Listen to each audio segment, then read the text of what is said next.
Goaltending tonight, Gus? Gus. Back? Any other changes? Merrill will come in. Okay. With the penalty kill, we saw that in the third period make a real difference in that hockey game. How much jump or juice do you guys get when the kill's been going well like it has? It helps. You know, it's one the penalty kill is one of the things that can galvanize a team, and I thought it did a good job with the shorty and the big kills in the third. So I think that's good. It's good for our team. It was a big difference in the game for us, and I think you're going to need that coming out here down the stretch is the special teams battle. We won it against the Rangers, so that's a positive sign. Merrill comes in for Chisholm, just to be correct. Clear. Watching your team, it's obvious how much these guys care right now. They're all in, John.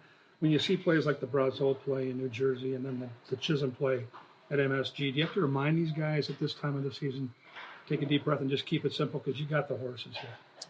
Yeah, that's I think managing the team, and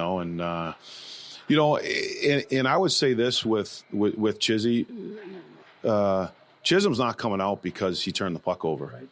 To be very honest, we made other mistakes in the game. Braz made one in New Jersey.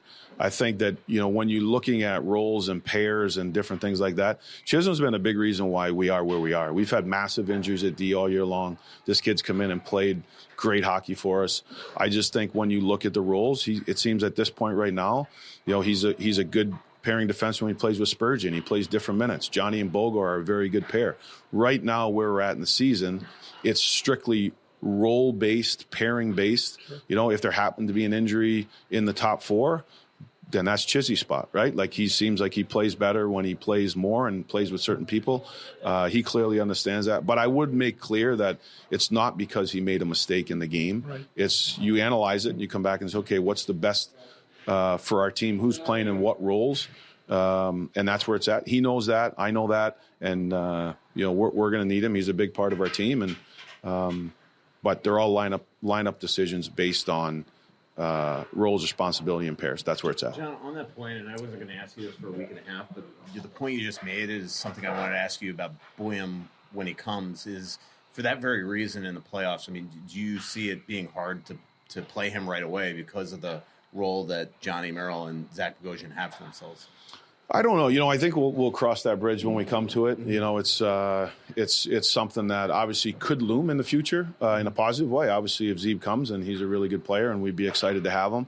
But that's, I think, a discussion that we would have, with him and his comfort level and where he's at. I think with management and at this point in the season, and obviously playoffs is you need to try to make the best decisions that are all about the team. So that would be something that we would have to certainly discuss and look into, but I don't want to focus my energy on that now because it's something in the future.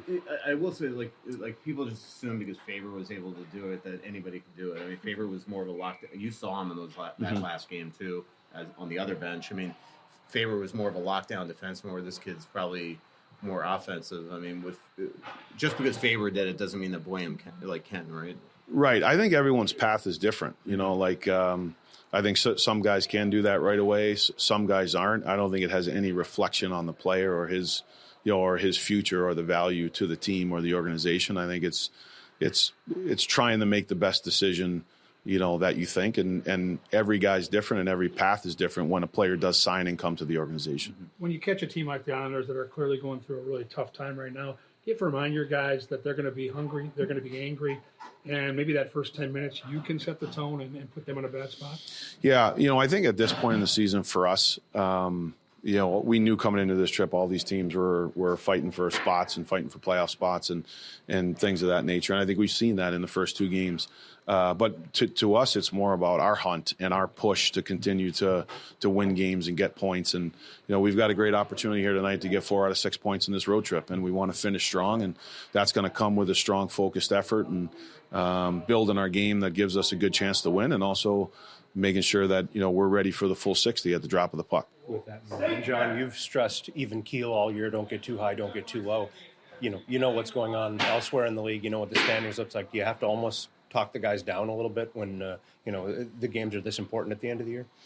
No, it's all about what your next target is, and we listen. The reality of the situation is if you focus on things that you can't control, it takes away from your focus on what you need to do, and it robs you the joy of what you're doing. Like we got a great group, we got a good team, we got a chance to get 4 out of 6 points. We got another opportunity to climb, towards where we want to be able to get to. So if we focus on us, then we're going to enjoy that process more versus worried about anything else.